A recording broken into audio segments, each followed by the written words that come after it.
Welcome back. You are watching Global Eye. Time now for a CNBC TV18 exclusive. Lingering scars of COVID-19, a global slowdown, war in Ukraine, an economic crisis in Sri Lanka and floods in Pakistan are among the unprecedented combination of shocks for the South Asian economy. That's the word coming in from the World Bank in their latest outlook for South Asia.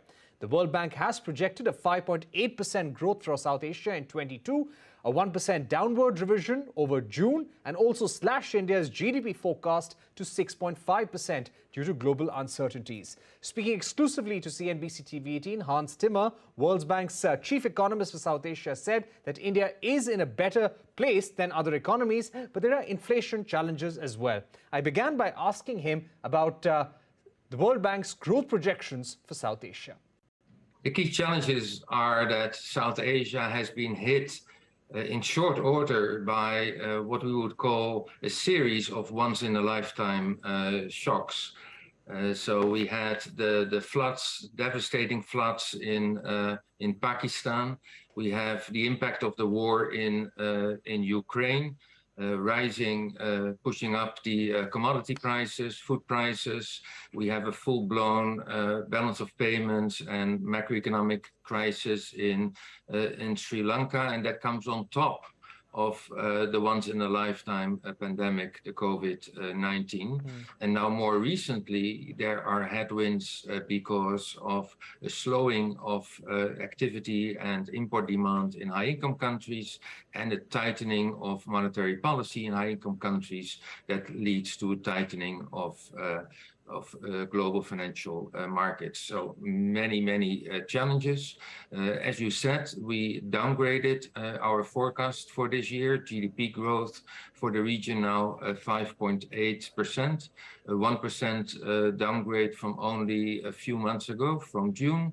And it is a slowdown for the region as a whole because the previous year growth was 7.8% when the region rebounded from the COVID crisis.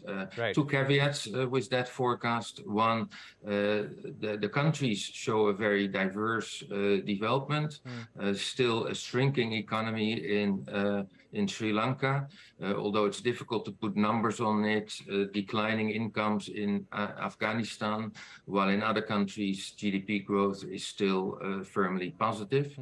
Second caveat is that GDP growth doesn't tell the whole story of income development for countries, because there are income losses on top of GDP because of the rising import prices. And that means that households in the region, they don't experience the kind of income that would be suggested by GDP growth forecast. All right. Difficult situation in South Asia. All right. A difficult situation in South Asia. How do you think India is likely to fare among other South Asian economies?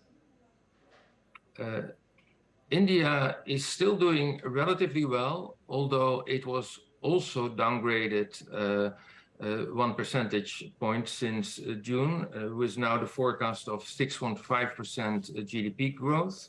Again, a slowdown as we see in the rest of the region. India has the same problem with the rising commodity prices, rising input prices, and also the tightening of the global financial markets and weaker demand abroad. As a result of that, we expect that the second half of this calendar year will be relatively weak also for India. All right, you're saying that H2 will be weak for India as well.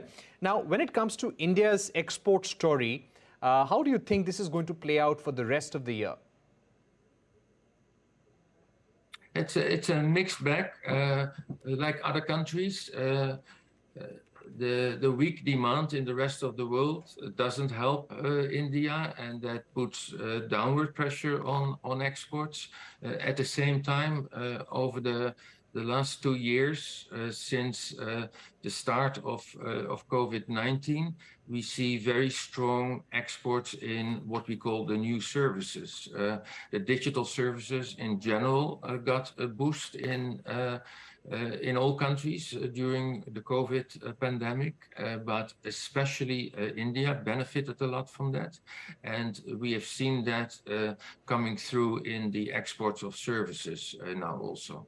So a difficult story on the good side, but very positive signs on the exports of new services. All right. Positive on the services. But to speak to you about inflation, the large picture when it comes to inflation is that the World Bank currently is projecting a 9.2% inflation for South Asia, which will start declining gradually. By when do you think this decline will happen? And where does India stand when it comes to this inflation projection? Yeah, the inflation projection for India, I think, is above 7%. That's above the range that the central bank would want. So it's still on the high end side. There are several drivers of that inflation. First of all, of course, the commodity prices that went up. Secondly, strong domestic demand in the rebound from COVID, driven also by a large fiscal deficit, a rebound in private consumption, and still some disruptions on the supply side. And so all these factors, they have led to inflation. When will inflation come down? So when the commodity prices in international markets come down, that helps, of course. When the demand becomes more moderate, and that means also consolidation on the fiscal side in India, that is important. A further normalization of monetary policy would contribute to the slowdown in inflation. And then also all the measures that can boost productivity, increase supply, and counteract the supply disruptions that came from the COVID pandemic. All right. So there will be conditions which will be needed to fulfill when it comes to driving down the inflation. Of course, we will have to battle inflation in a big way. But going ahead, what are some of the challenges that you foresee for the Indian economy?